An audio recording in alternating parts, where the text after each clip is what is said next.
Eind dit jaar wordt de gemeente het Bilt opheven. Het Bilt is een Lietse enclave in het noordwesten van Friesland, tegen de Waardkust aan, met een eigen geschiedenis, eigen cultuur en een eigen taal. Als een 400 jaar. Een grote meerderheid, meer dan 70%, wie tegen een gemeentelijke werindeling. En verschillende mensen hebben zocht het dreigende onheil van deze streek te keren. Ze ben laat. Maar dat is haar netslag. Wat maakt het beeld oors? En waarom willen de beeld het stad zo horen?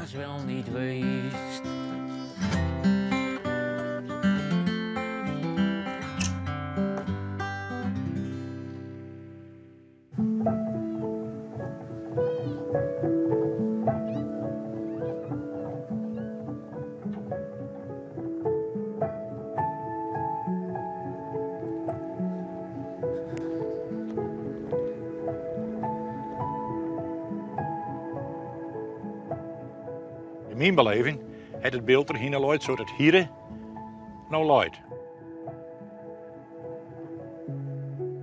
En dat is het worden. Je kunt hier zien, tot aan oude dik toe, allegaar lineaal rechte lijn. Het oud beeld en het nijbeeld maar wat extremer. Wat is het beeld? Het beeld is in 1505 begonnen. Toen op 22 februari 1505 de bedieningsovereenkomst gesloten worden tussen Thomas Beukelaar en de Driebroers Wijngaarden en de hertog van Saxen om het beeld te bedieken. Toen is de oude diek aanlooid in 165 dagen ongeveer. En die mensen die diek aanlooid hebben, zijn heel probleem om het beeld opnieuw te verkavelen. Er moesten slotengroeven worden, vaartengroeven worden, dieken aanlooid worden. Dus er moest van alles gebeuren. Die ben hier hangen gebleven. Waar kwamen die dan bij? Uit Holland, Brabant, Zeeland en diverse andere naties staat er dan. Dus dat is 800 man of 1500, daar wordt over streden, maar dat doet er niet zoveel toe. Die ben daar weggekomen. En ze zijn vanzelf uit een heel groot gebieden weggekomen. Want 800 of 1500 man uit één streek, dat ken je, die waren gewoon ontvolkt worden. Maar zo dicht bevolkt was Nederland toen nog niet. En die mensen die hebben zich gemongen mooi. Met Friezen. Ja. En zodoende hebben wij, is het beeld al naar geraden ontstaan. Hoeveel mensen winnen hier? Er woont op het heden met het asielzoekerscentrum erbij in Sint-Anna een dikke 10.000. Dus dat is niet zoveel. En er zijn ongeveer 6.000 mensen die het beeld praten. Nou moeten we proberen dat hele kleine taaltje wat Gerard de Jong lessen voor naar Baskeland geweest heeft. Omdat misschien wel de kleinste minderheidstaal in Europa. Nou, je moet of het kleinste hebben of het grootste hebben. Dan ben je wat. Nou, wij zijn misschien het kleinste, dan ben je wel heel wat.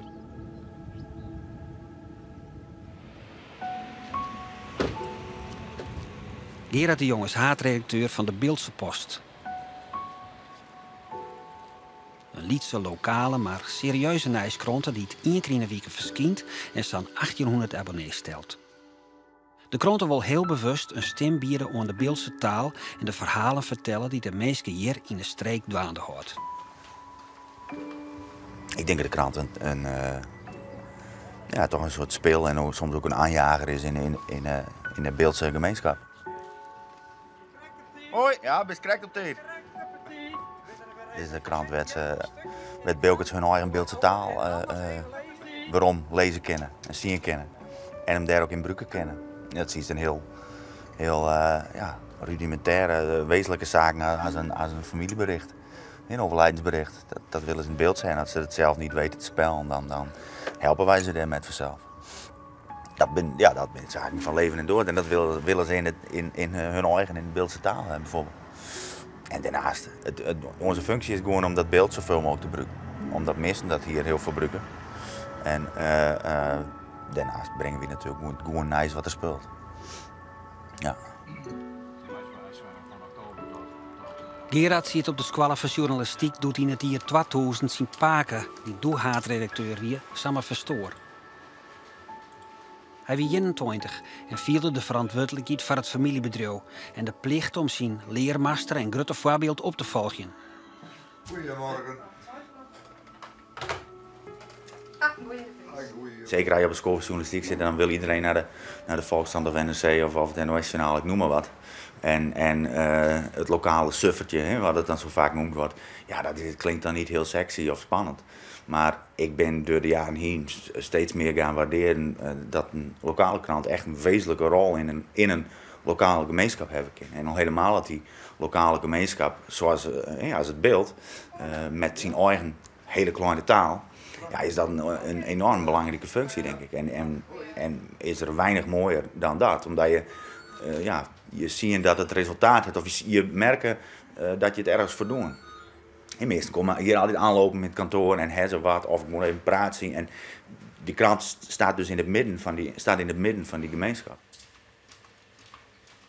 Het beeld is nu 512 jaar autonoom geweest. En dat houdt straks wel op. Het gemeentebestuur had het hier altijd zelf nog voor het zeggen. Maar hoe dat in een eigen gemeente komt, weet je, in een veel groter geheel komen. Een overwegend Fries geheel ook. Ja, ik weet niet hoe dat, als er dan nog wel genoeg omdenken is voor het beeld.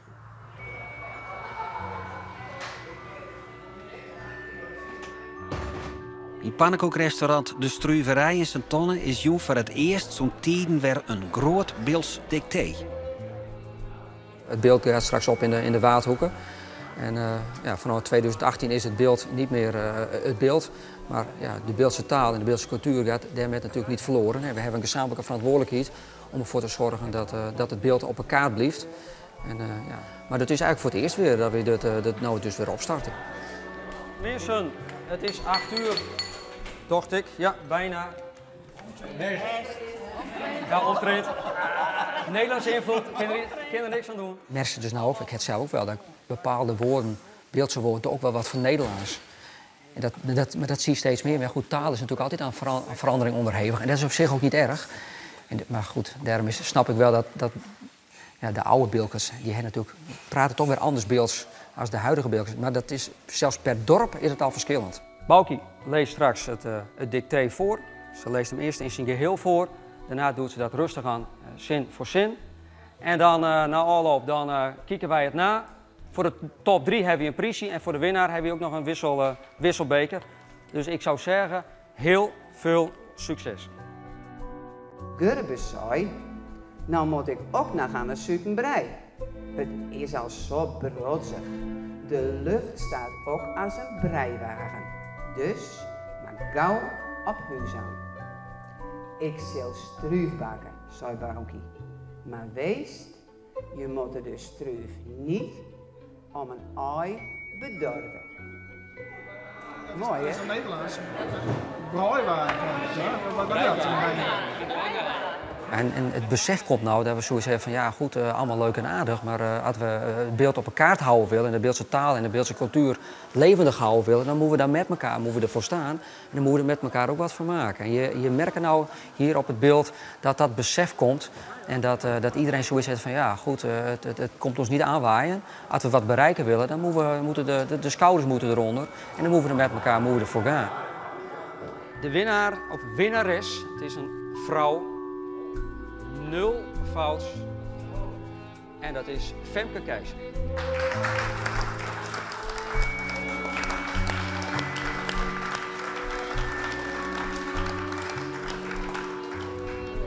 Mooi ding, hè? Is hij wel eens vaak geweest hier?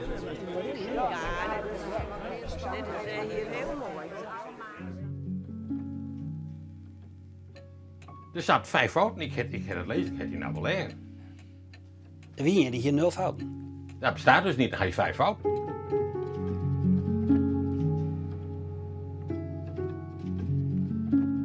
Wat mij heel zeer doet, en dat is echt, dat vind ik heel spietig, dat er mensen binnen die boekjes uitgeven, eigen beheer, zoeksten naar fouten, en dan zei je er wat van, dan zeggen ze, nou ja, wat hindert dat nou? Een ander ziet het toch niet.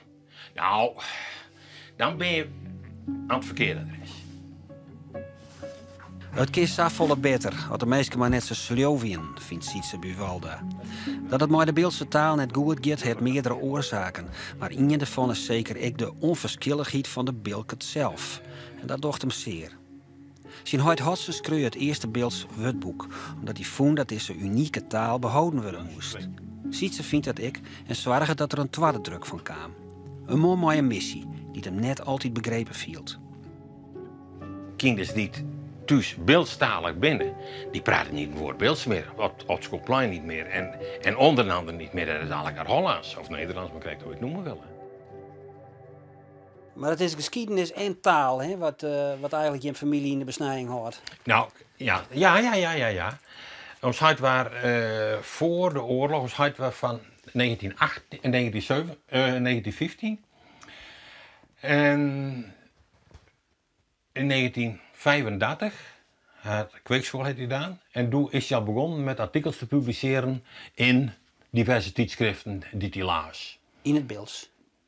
Ja, het allereerste hij was de allereerste die specifieke beeldse woorden uitzocht en publiceerde met hun herkomst.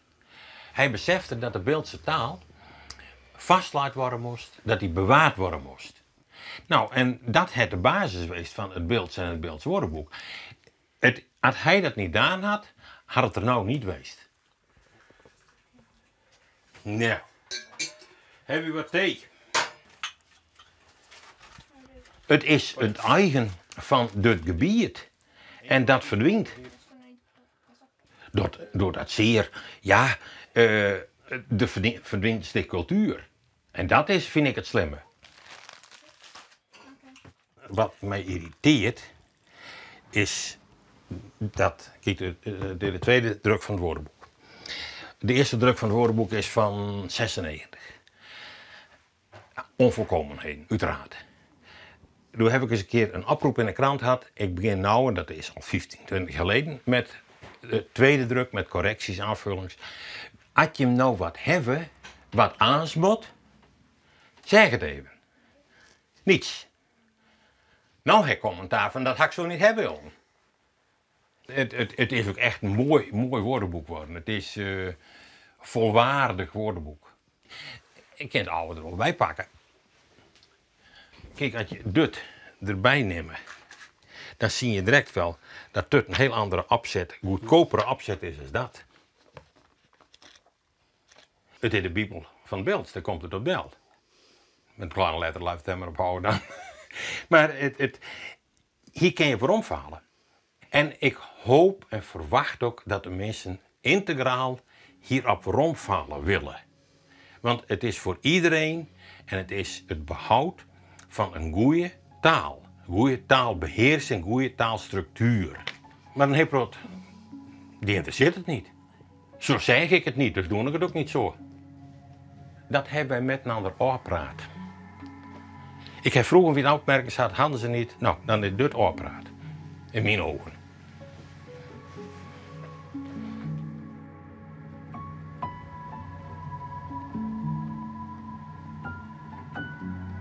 Ja, 1 uur. Ja? Ja? Ik denk dat, en dit is natuurlijk een heel abstract iets, wat is identiteit, maar ik denk dat de taal wel echt op nummer 1 komt. Dat de taal die je praten van wieg tot graaf, dat voor een groot deel wel je identiteit bepaalt. Niet alleen natuurlijk, maar het is wel hoe je denkt, hoe je je uiten.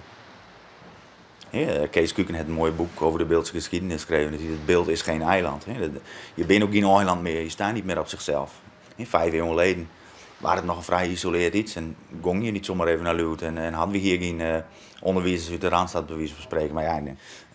Maar ik vind de taal zelf gewoon ook hartstikke mooi. Ik zou het heel zonde vinden dat die verdwijnt. Ja.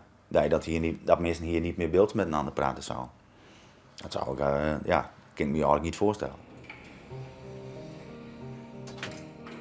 Ja, toch is daar nog steeds een bepaald gevoel wat ik had met dat dorp. En een bepaald gevoel onderzoeken, dat doe ik door middel van fotograferen. Boukje Venema groeide op het beeld. Maar verhuizen met haar ouders doet ze overvier. Te jaren met journaliste Gieter Brugman werkt ze aan een fotoboek met verhalen van beeldkens over wat haar een bient aan deze streek. We gaan ongeveer zo'n 15 mensen bij langs. En dat zijn gewoon mensen die gewoon een band hebben met het beeld. Met de cultuur of met de taal of gewoon met een plek. Er zijn natuurlijk, er is een enorme diversiteit aan mensen hier op het beeld. Ik ben geboren op het beeld. hier in Ouweziel. Hier in het schoolhuis, want mijn vader was hoofd van de school. En omdat het beeld opgaat in een andere gemeente, in de Waadhoeken, ja, voelde het voor mij een beetje urgent. Ik dacht van, hé, wacht even, er gebeurt iets met mijn streek, de plek waar ik vandaan kom. Dat verandert. Maar wat verandert dat dan eigenlijk voor mij en wat verandert dat dan voor anderen die hier wonen? Het is een inpolig gebied waar die taal ontstaan is. En ja, dat verdwijnt nou. Ik zie het een beetje dat het huis van de Bilkens dat is verkocht. Zonder dat de bewoners over raadpleegd binnen of die er wel mee eens binnen.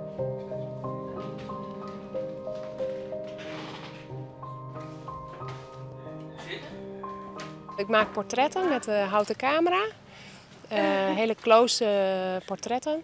En daarnaast interviewen we die mensen ook en vragen we naar de verbondenheid die ze voelen met de plek. Waarom? Waar komt dat vandaan?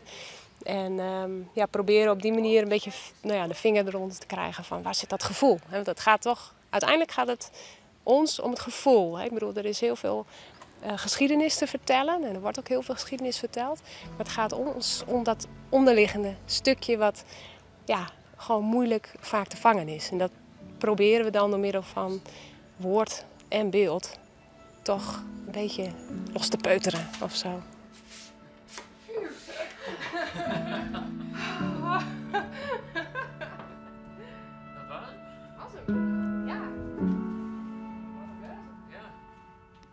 Hoe groot is het beeld eigenlijk? 8000 hectare. En dat zou waarlijk dichtstrok. In Friesland loopt een plakje grond van krap 8000 morgen. Dat nog voor goede 300 jaar. Maar correct het hebben weer waar. En weinig gaan voor zorgen. Maar hij zei ook, daar wonen mensen rond van aard. Die gebruiken hoofd en handen. Die houden niet van draaierij, geklim of flauwe flaaierij. Maar haar heeft op het tanden. En hij sluit met, het beeld, ah ja, dat luidt me hoog. Dat wil ik voor elk wel weten. Het beeld is mijn geboortegrond. En werd ik ook zwerf op wereld rond, het beeld zal ik nooit vergeten. Hoe vaak hebben we dit op zijn? Dat heb ik niet durft. Maar het emotioneert je nog altijd. Ja, het het wat. Ja, hoe moet je dat zeggen? Ik denk dat iedereen dat heeft van zijn geboortestreek. En dat is zo bekend. En ja, Wally Dijkstra die het er woorden voor vonden. Die ja, inderdaad emotioneren en die je pakken.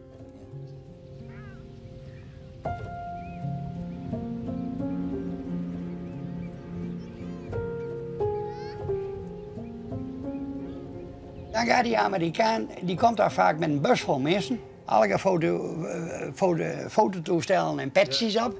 Dan gaat dat hier zitten en dan zeggen we overpakken is ooit naar Amerika gaan. Ja. Dan zeggen ze van waar heeft die man wat? Dan zoeken we dat uit. En de regel ben ze hier dan in een busje of zo. Daar wil ik ook nog wel eens met gaan. Dan belanden we in een klein huisje op Oude Dik. Ja. Dat al 100 jaar geleden afgebroken is. En dan zeg ik, hier heeft het staan. Dan ben die mensen stil. Dat is gewijde grond. Daar het overpakken het woont. Ja. En dat vind je geweldig dat je de plak aanwijzen kennen. Daar het man woont. Ja. Prachtig. Douwe Swart kiest met rug en reden een fenomeen nemen. Hij belichaamt het Beelds Historisch Archief, werkt als zodanig op het gemeentehuis in Sint-Tonne, maar mat nou ik en de dochter mijn Pini net het verhuizen naar Frinscher, het haatplak van de nieuwe gemeente Waadhoeken. Maar ik ben al maanden aan de gang om het oude gemeentearchief van de ene doos in de andere te gooien. Dat zijn zuurvrije dozen. En wij hebben het spul nog in oude dozen. Niet zijn er.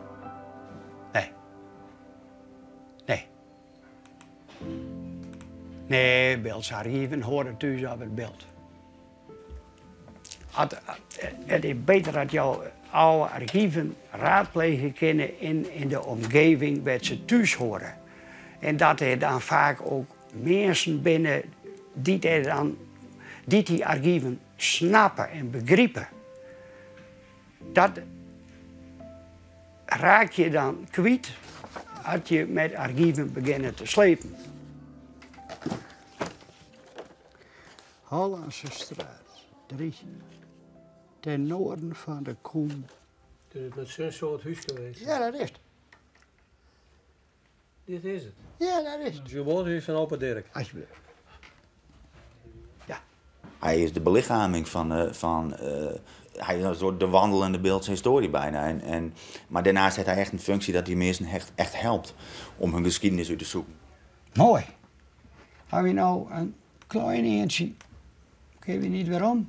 Dat wil dus zeker niet. Dat historisch archief niet op het beeld blijft, ja, dat vind ik een grote misser. Ja? Ja. Historische flater. Ja, dat is maar gerust een flater noemen, ja. Ja, als het weg is het weg. Hè. En dan krijg je het ook nooit weer in deze vorm weer om. Dat huis, waar wij nou over praten, dat het hier staan. Ja. Dus op dat hoekje bij dat bejaardencentrum daar. Ja. Hoe mooi die foto er even bij hebben.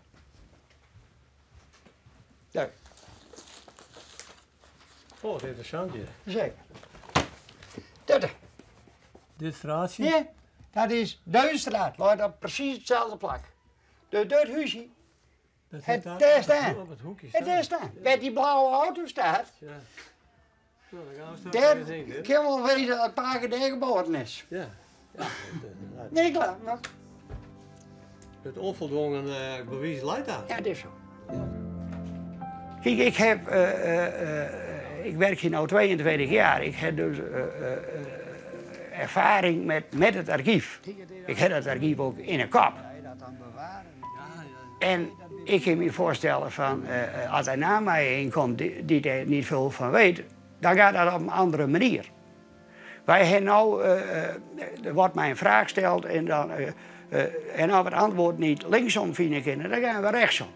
En dan is er wel kennis van het archief voor nodig, maar ook kennis van de historie van de omgeving, waar dat archief mee te maken heeft. En dan denk ik dat Franeker al een te grote afstand is.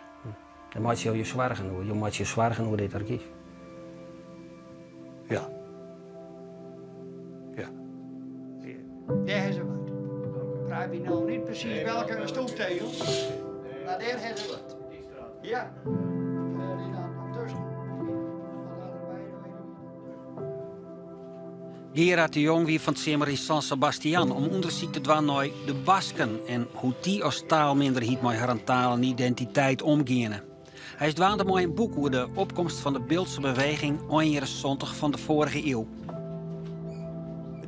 Het is nog maar 30 jaar geleden dat ze daar op het dik en geen Baskisch praten mochten. Nou, kinderen op school kregen met de lat als ze Baskisch praten. Hè. Dan kon ze ervoor oppakt worden. En ze hadden natuurlijk ook echt strijd met wapens gehad, met de ETA. Het verhaal is wel bekend.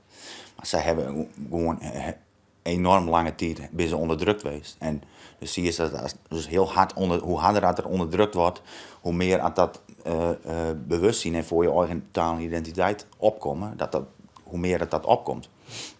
En ze hebben daar in Baskeland hebben ze wel eens gekskeerd van die Friesen die zouden morgen het beeld verbieden moeten. Dan een beeldse, dan komt er pas echt een beeldsbeweging. En dat is natuurlijk gekskeerd. Maar het zijn natuurlijk wel een beetje een punt.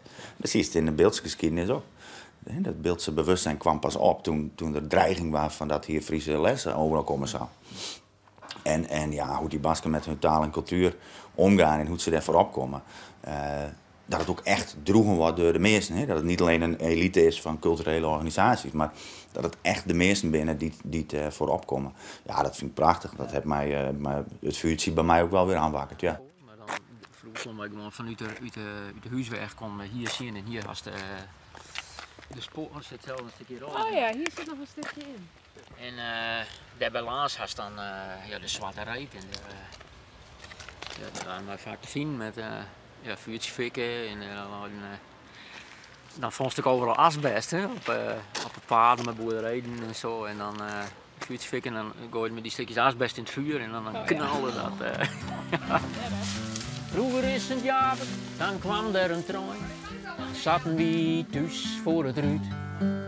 Dan zag je in de veert al de rookwolken, boven de erpeloodse niet. En later elastiekjes, Zoeken in het ijs, dat looit er aan de kant van het spoor. En fikkie stoken op een zwarte reet. En dan kreeg je weer een veeg om het oor. We vragen de mensen ook of ze een hele specifieke plek hebben waar ze een band mee hebben. Dat kan natuurlijk van alles zijn. Hè. Dat kan te maken hebben met een jeugdherinnering, maar het kan ook te maken hebben met hoe je hier bent gekomen. Of, ja, dat kan van alles zijn. O staal de ziel van het beeld. Die landschappen die fotografeer ik met pinhole fotografie. Dat trekt eigenlijk de tijd een beetje uit het landschap. Je ziet zeg maar het oude landschap erin. Dus de geschiedenis eigenlijk zie je er bijna in. Het kan een foto zijn die in 1900 is gemaakt, of nu.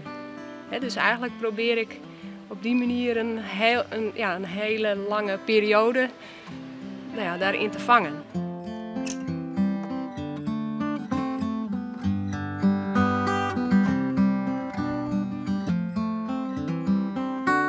Waar moet dit project in resulteren? Nou, uiteindelijk in een boek, wat dan in 2018 ook helemaal af zal zijn. Waarin mensen toch het beeld herkennen, hun eigen plek herkennen. En wat ook een beetje een soort van borging is van de Beeldse cultuur. Want ja, het beeld is straks niet meer helemaal het beeld. Maar goed, in de harten van iedereen hopelijk wel. Van oost naar west, geen plakje te vinden. Zo mooi, zo uniek als het beeld. Ja, ik heb het altijd weten. Het is de taal dat maakt het verschil. Ons taal, de ziel van het beeld. Nee, dat de gemeente eerst verdwijnen. Ja, ik vind het ook zo spietig. Maar daar gaat die taal niet van een of andere dag, die verdwijnt er niet met. Maar het verdient wel continue aandacht, denk ik. En je moet het gebruiken blijven, meestal moet het zien kennen in het straatbeeld, in de krant lezen kennen. Om het op, in die zin op peil te houden.